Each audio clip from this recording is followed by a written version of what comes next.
Hi and welcome to a new lecture in the RICS SPA Essentials course. In this lecture, we're going to be tackling data management. It's a mandatory area of competence up to level 1, which is knowing, and in order to cope with the current time and age of data analytics and artificial intelligence, we're going to be digging deeper into how we can take our understanding of this area up a notch to level 2, which is doing. And the agenda for this lecture is going to be as follows. We're going to be covering the general data protection regulations. We're going to be showcasing the rights of the individuals under the GDPR. We're going to also discuss some further considerations that QS should be aware of during their day-to-day tasks when dealing with data. In the second half of the lecture itself, we're going to be exploring how we can take our understanding of this area to level 2, which is doing, by showcasing what is meant by the digital intelligence realm, as well as shedding some light on the roles within the data world, exploring what a data analyst, a business intelligence analyst, a data scientist, a data engineer, and a data administrator would do, as well as understanding the data lifecycle as explained by the UK Data Quality Framework. And lastly, we're going to be giving some sort of proposed learning journey for construction professionals and specifically QSs if they want to upskill themselves in order to cope with the current requirements of the job market in the data analytics realm.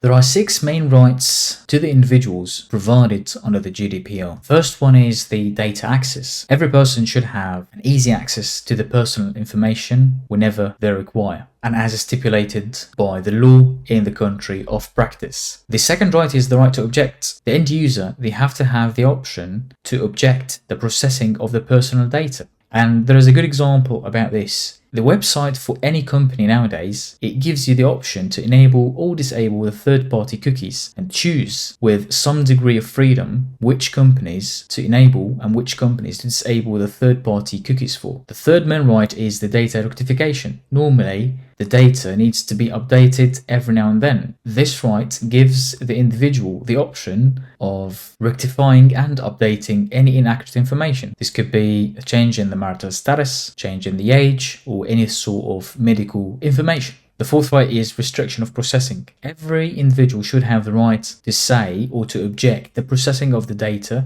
unless it's required by law. The data portability gives the individual the right to get their data in a portable and readable format. And a very good example about this is if you want to get your payslip, the organization should make it easy to export that payslip in a PDF format or a Microsoft Word format and the likes. And the last right is the right to erasure. An individual should have the right to say that they do not want their data to be stored by a specific company anymore. All of the rights that we have discussed, they should be practiced as stipulated by law and they shouldn't be abused.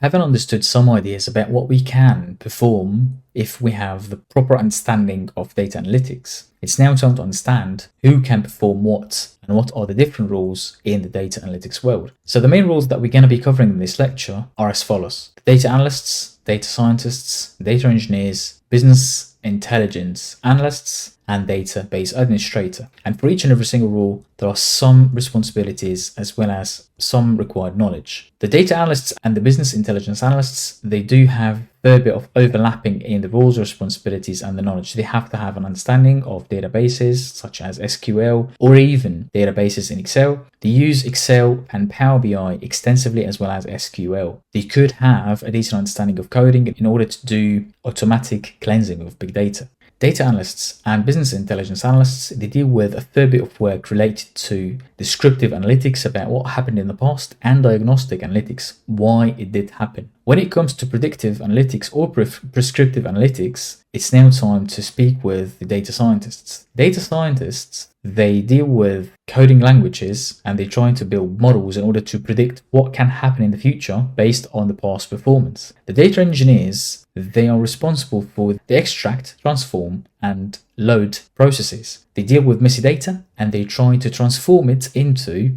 structured data into databases. The databases can then be sat into data lakes on the cloud or on premises. Data analysts, they speak with data engineers to get the data from them, and also data scientists, they speak with data engineers to get the relevant data from them. A database administrator is a person who maintains and manages databases. They could have the slightest knowledge about how a database works, but they should have a fair bit of knowledge about data compliance and how to deal with databases on the cloud. And this is all for this video, which is meant to be an extended trailer or a teaser. And if you want to have full access to the full length, the recorded videos, the notes, the presentations, and the question answer banks, do not hesitate to get enrolled on the APC Essentials course on the APC Mastery Path web portal, and you can make the best use of a coupon code which is APC35 for a 35% discount. All the best in your APC journey. Thanks a lot for watching, and catch you in the next video.